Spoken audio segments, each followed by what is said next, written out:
Okay, so you've got your roll-up sides on.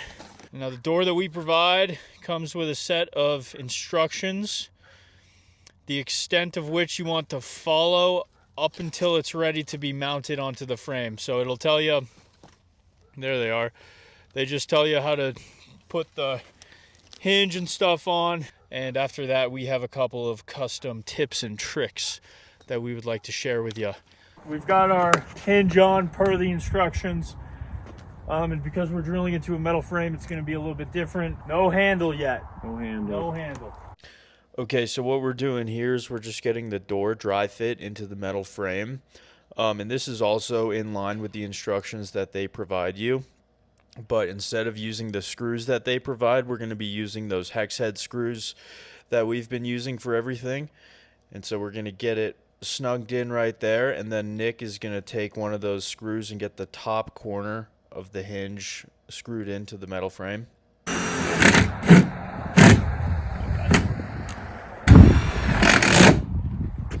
So those hex head screws, right, our normal number 10 hexers, we're replacing some of the Phillips head painted trim screws they sent. And then on the inside trim, where it mounts into the door jamb, it's also a little different. We're going to use our pan head screws with the square drive bit like we use inside the single channel. Pan head screws on the inside of that hinge. We're putting those pan heads in there because if you use a hex head in there and you try to shut the door, this door will hit the head of the hex head before it shuts all the way. So we use these pan heads, a little lower profile. So this is also going to be per the door instructions for your storm header. But again, instead of using the screws that they supply you, go ahead and use those number 10 hex head screws. But when it comes to this part, it's pretty much the exact same as what they tell you in the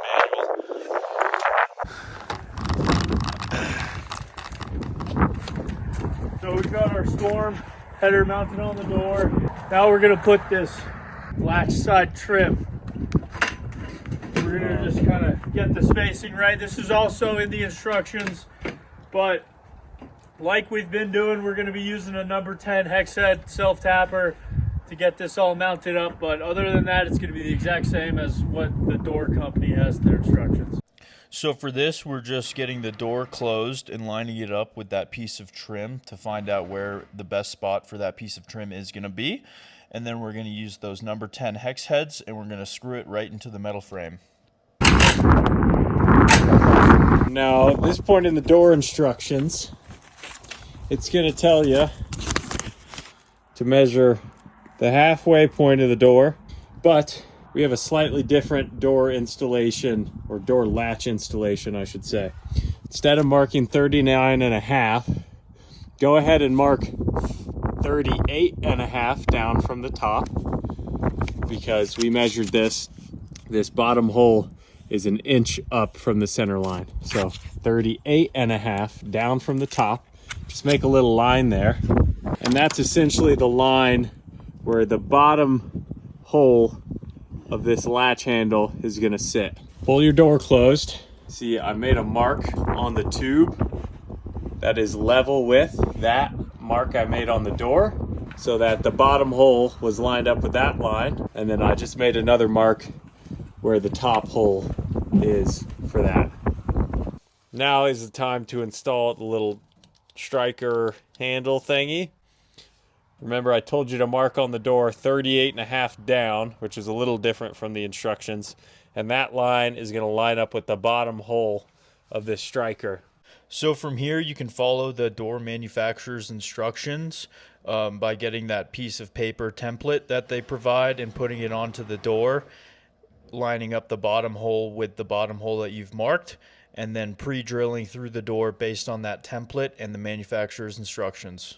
So, right, we drilled those holes on the inside to start, drilled them through to the outside, and then these screws thread into the outside handle casting. Now we can actually pull the door closed with something. And then we're just gonna eyeball where this needs to go for now. I'm just gonna get that started and then get that out of the way. Start another hole down here.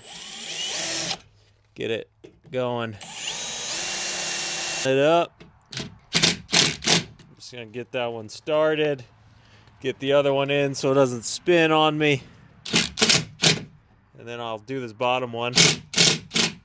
And look at that.